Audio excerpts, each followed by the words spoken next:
গোপন সংবাদের ভিত্তিতে জানা যায়, সুন্দরবনের শিবসা ফরেস্ট অফিস সংলগ্ন শিবসা নদীর পশ্চিম তীরে মুচিরদুয়ানি এলাকায় দুর্ধর্ষ ডাকাত দল আনোয়ারুল বাহিনীর সদস্যরা অবস্থান করছে।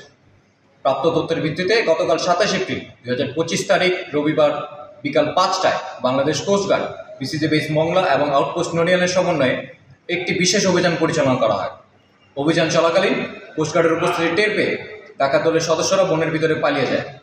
পরবর্তীতে উক্ত এলাকায় সারাশি অভিযান পরিচালনা করে একটি একনলা বন্দুক ও 5 রাউন্ড তাজা কার্তুজ সহ দুর্ধর্ষ ডাকাত আনোয়ারুল বাহিনীর কুখ্যাত সদস্য মোহাম্মদ বিলাল হোসেনকে আটক করা হয়।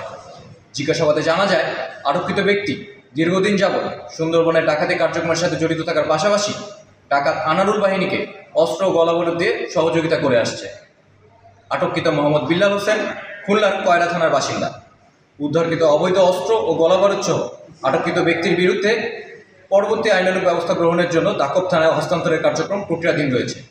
বাংলাদেশ কোস্টগার্ড আইন শৃঙ্খলা রক্ষার্থে উপকূলীয় ও নদী তীরবর্তী অঞ্চলে 24 ঘণ্টাব্যাপী টহল কার্যক্রম অব্যাহত রেখেছে, যার ফলে এসব অঞ্চলের আইন শৃঙ্খলা পরিস্থিতি অনেকাংশে উন্নত হয়েছে। সুন্দরবনকে দোষমুক্ত করতে কোস্টগার্ডের এই ধরনের অভিযান ভবিষ্যতে অব্যাহত থাকবে।